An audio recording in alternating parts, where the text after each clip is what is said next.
Mesdames et messieurs, très heureuse de vous retrouver pour cette nouvelle édition de la rédaction de ce dimanche 13 décembre 2015. Voici tout de suite les titres qui seront développés dans ce journal. Une première à Djibouti, la première opération de concert de vessie s'est passée ce matin à l'hôpital d'Arta. Et pour la COP21, c'est un accord historique qui s'est tenu à Paris pour obtenir le réchauffement, pour aller face contre le réchauffement climatique. Bonjour et bienvenue dans cette nouvelle édition de la rédaction.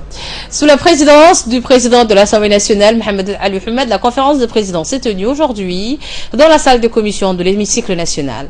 Le gouvernement était représenté par le Premier ministre Abdelkader Kamel Mohamed et la ministre de la promotion de la femme et du planning familial, chargée de relations avec le Parlement, Madame Hasna Barkhat Daoud. On prit part également à cette réunion les deux vice-présidents, les présidents des commissions permanentes et les présidents des groupes parlementaires. L'ordre du jour de cette réunion portait sur la soumission des projets de loi suivant aux commissions concernées. Il s'agit d'un premier projet de loi portant organisation de la propriété foncière, un projet de loi portant création d'un système de paiement national, sa réglementation mais aussi sa surveillance, un projet de loi portant création d'un système d'information sur le crédit, d'un projet de loi portant budget initial de l'État pour l'exercice 2016. Autre actualité nationale dans cette édition du 15h, c'est un bateau transportant les locomotives reliant Djibouti à Addis Abeba qui a accosté ce matin au port de Djibouti. Au total, ce bateau transportait 28 locomotives, dont 22 locomotives électriques et 6 autres locomotives diesel.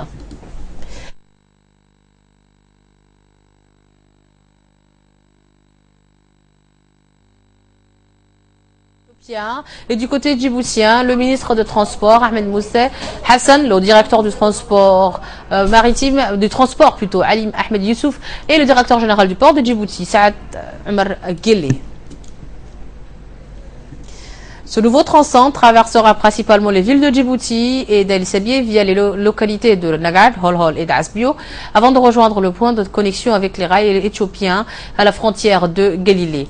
Une importante ressource humaine qualifiée vont regagner la capitale bientôt, mais pour l'instant, cette importante ressource humaine est en formation en Chine et à Addis Abeba. Pour plus de précision là-dessus, je vous propose d'écouter la réaction du ministre des Transports, M. Moussa Ahmed Hassan, vis-à-vis qui en dit long plutôt sur ce sujet de la locomotive. D'abord, c'est un moment historique, c'est la première locomotive qui est donc déchargée ici au port de Djibouti.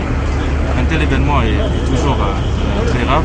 C'est aussi l'attestation que le projet de construction de la ligne de chemin de fer se poursuit d'une manière très satisfaisante. Et nous allons bientôt donc procéder à l'exploitation de cette ligne qui est dans une phase de finalisation à l'heure actuelle. Nous nous satisfaisons déjà de ce progrès. Je vous l'ai annoncé dans les titres et à la page santé de ce journal, c'est une opération chirurgicale inédite.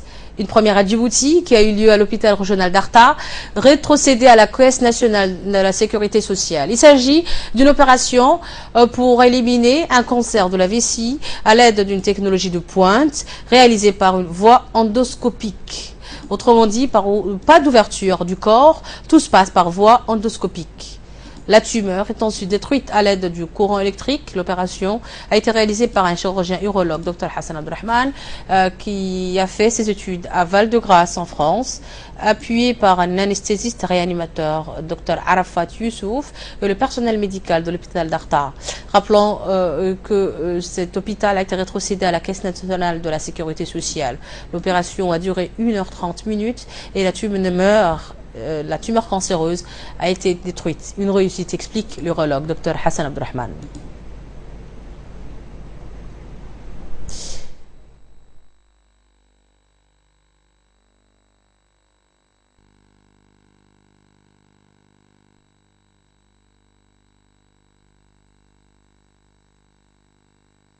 Ça s'est très bien passé. Il y avait une grosse tumeur de 6 cm qu'on a réséquée de façon complète. Le patient va très bien. La lésion est partie, d'accord. Toute la lésion est réséquée. Il va très bien, les urines sont claires à la fin de l'intervention. Voilà, donc c'est vraiment une réussite dans cette technologie, avec cette technologie et avec cet hôpital. Au jour d'aujourd'hui, c'est les tumeurs de vessie, donc tout ce qui est en rapport avec la vessie, tout ce qui est en rapport avec la prostate, donc les résections de prostate, les hypertrophies de la prostate, des bénis de la prostate. On peut traiter tout ce qui est lésion de l'urètre, le conduit urétral, qui conduit vers la vessie. Et en plus, actuellement, la possibilité qu'on a à Djibouti, ce qui est une première, c'est d'aller traiter les calculs dans le rein sans ouvrir le corps du patient et en passant par voie endoscopique. Les gens partaient à l'extérieur pour se faire casser les calculs. Et la fin de l'intervention, l'urine du patient âgé de 60 ans est claire. Par ailleurs, sachez qu'avec cette nouvelle technologie dans laquelle la Caisse nationale de la sécurité sociale a investi, permet également de guérir toutes les maladies de prostate, mais également d'effectuer des opérations à l'aide de laser pour casser les calculs rénals. Une première donc à Djibouti. Autre nouvelle du pays, c'est le secrétaire d'État à la jeunesse et au sport qui vient de clôturer la seconde phase interlocalité des Jeux nationaux de la jeunesse. Avant le coup d'envoi des rencontres des Jeux nationaux, les représentants du secrétariat d'État à la jeunesse au sport de Dikil a procédé ce matin au siège du conseil régional de la région de l'Unité à une séance de tirage au sort des finalistes et à la distribution des maillots pour l'ensemble des clubs des localités ci mentionnées en présence des autorités locales telles que le préfet de cette région de l'Unité, Mohamed Cheikh Hassan, le président du conseil régional Abdelrahman Yonisare, le chef de service régional du secrétariat d'État à la jeunesse au sport ainsi que d'autres cadres de la région du sud du pays.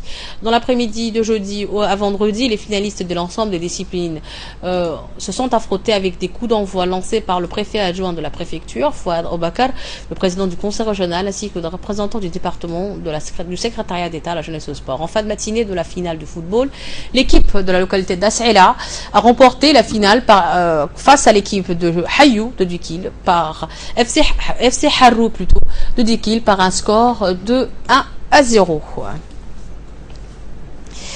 Et toujours à cette page sport de ce journal, c'est la Fédération djiboutienne de natation qui a organisé à Obok sa deuxième journée du championnat national de natation. En effet, la compétition de natation est organisée sous forme de journée de championnat où les vainqueurs de chaque catégorie gagnent des points pour se qualifier dans un premier temps pour les finales régionales et par la suite aux finales nationales.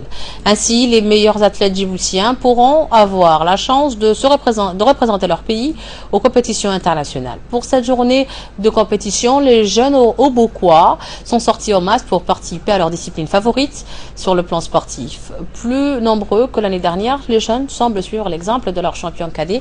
Il s'agit de Hussein Gabr Ibrahim qui est actuellement à Kampala en Ouganda pour participer au championnat d'Afrique des natations zone 3, zone Est. L'impact de ce jeune championnat a un effet incontestable sur l'engouement pour ce sport dans la région du nord du pays. Enfin, l'ensemble des résultats sont regroupés dans un tableau. L'actualité donc régionale avant de clôturer ce journal, c'est les rebelles de Houthi qui ont indiqué ce samedi qu'un cessez-le-feu entrerait en vigueur demain au Yémen, à la veille de l'ouverture prévue le 15 décembre prochain en Suisse des négociations avec le gouvernement du président Abdelrabo Mansour Hadi. Le cessez-le-feu entre belligérants au Yémen entrera en vigueur demain, soit à la veille des négociations de paix prévues en Suisse, sous l'égide de l'ONU. Les Nations Unies ont invité le gouvernement du président yéménite Abdelrabo Mansour Hadi et les rebelles chiites Houthis à des négociations de paix en Suisse à partir de demain, 15 décembre. Les deux camps s'étant mis d'accord sur un projet d'ordre du jour et sur les grandes règles de ces pourparlers. De son côté, le Premier ministre Khaled Bahaa s'est dit vendredi déterminé à mettre un terme au combat qui ont fait près de 5700 morts, dont près de la moitié de civils, et quelques 25 000 blessés, selon les estimations de l'ONU depuis le mois de mars. Conduite par l'Arabie Saoudite, la coalition de pays arabes sunnites mène une campagne de raids aériens depuis fin mars contre les miliciens chiites et les forces fidèles à l'ex-président yéménite Ali Abdallah Saleh, allié de Houthi. Partis de leur bastion dans le nord du pays, les Houthis, accusés de liens avec l'Iran, ont pris le contrôle de la capitale Sanaa au mois de septembre dernier, puis ont accentué leur emprise sur le pays, progressant jusqu'à Aden avant d'en être délogés au mois de juillet dernier.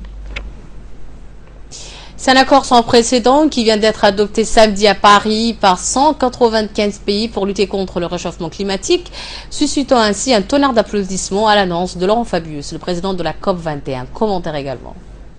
C'est un accord sans précédent qui a été adopté hier à Paris par 195 pays pour lutter contre le réchauffement climatique, suscitant un tonnerre d'applaudissements à l'annonce de Laurent Fabius, le président de la COP21.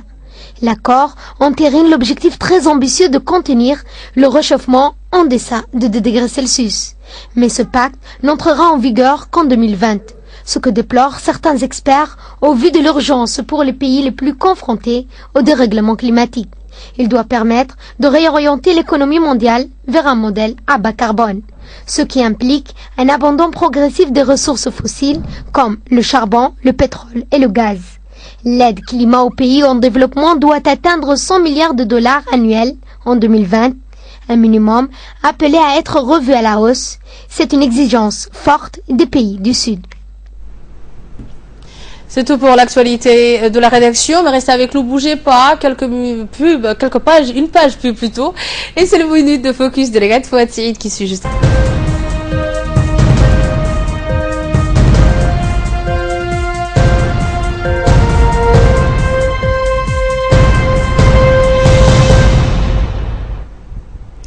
Nous revoilà ensemble, Negat Fouad-Saïd m'a rejoint sur le plateau. Bonjour Negat. Bonjour Choukri. Bienvenue sur ce plateau et nous allons parler de l'accord historique sur le changement climatique hier à Paris. Voilà.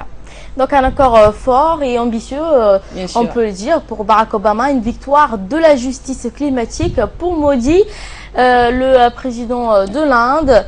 Les dirigeants du monde entier ont salué l'accord signé samedi soir à Paris pour lutter contre le réchauffement climatique dans le cadre de la COP21. Donc je suis convaincue que ce moment peut marquer un tournant dans le monde. Le président Barack Obama n'a pas tari d'éloges après l'adoption de hier, samedi 12 décembre à Paris, un accord sans précédent pour lutter contre le réchauffement climatique. Donc il a cependant souligné que le texte n'était pas là, que n'était pas à lui seul la solution.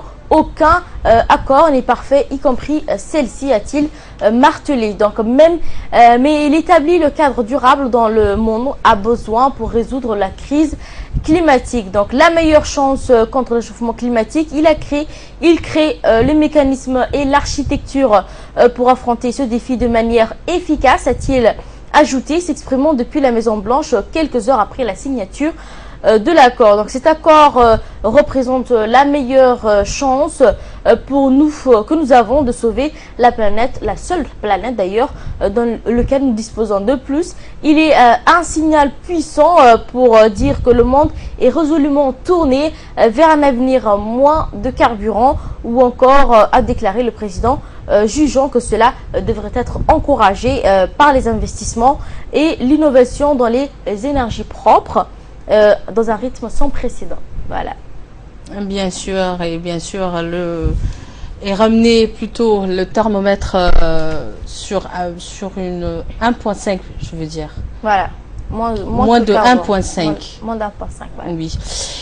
Et nous allons parler sport, Negat, cette fois-ci. À la page sport, qu'est-ce que tu nous as préparé? Voilà, terminer en tête du groupe A n'est pas important, mais c'est vital pour les Bleus. L'équipe de France n'a pas été en fait trop mal servie samedi lors du tirage au sort de l'Euro 2016. Elle peut en effet entretenir son début de compétition avec sérénité et même plus loin que cela. Donc voilà, c'est fait. Les Bleus connaissent le menu, donc du moins l'entrée qui est constituée de 3 plats: la Roumanie, l'Albanie et la Suisse dans l'ordre chronologique. Donc entrée sur les papiers, loin d'être indigeste, et qui a l'avantage de préparer l'estomac si tout se passe logiquement. Donc ne sera pas sans doute non plus impossible à ingurgiter. Donc jusqu'à là en demi-finale, rien que cela, voici en fait le plan et le programme qui lui a été établi. Donc nous sommes partis du principe que les Français termineront en tête de leur groupe, ce qui est loin d'être surréaliste en raison du tirage au sort fait samedi soir. Dans notre simulation, les Bleus prendraient la Suède en 8e de finale, qui terminerait parmi les meilleurs de 3e. Donc celui du groupe E. Donc tout ceci signifie que l'équipe de France dans cette configuration n'affrontera pas du premier groupe avant la demi-finale et donc à son sixième match, elle commencera à affronter les équipes que j'ai citées. Et pour clôturer ce focus, l'insolite, Neged. Voilà, un effet marquant depuis plusieurs années à Rampan mitraille le moindre recoin en fait de la Corée du Nord avec son objectif. En accord avec les autorités locales, le photographe originaire de Singapour immortalise le quotidien du pays le plus fermé de la planète et a déjà publié plusieurs centaines de clichés et de vidéos sur Internet. Donc récemment, c'est à bord d'un petit avion que l'artiste a filmé Pyongyang, la seule capitale au monde dont le cliché sans rare, sans qualité, sans difficulté, à Rampan et donc a donc survolé la capitale du Nord-Corée, Pyongyang, donc et immortalisé son quotidien sur leur architecture est tout simplement fantastique. Voilà. Merci Neged pour ces précisions. Merci à toi. Je te retrouve demain à partir de 11h dans la matinée, Inch'Allah. Merci également à vous de nous avoir suivis. C'est tout pour ce journal de la rédaction. Ce soir, vous avez rendez-vous avec Ali Abdillahi, Asma Bakar pour une nouvelle édition de la rédaction, bien sûr. À demain, Inch'Allah, à 11h dans la matinée. Bye bye.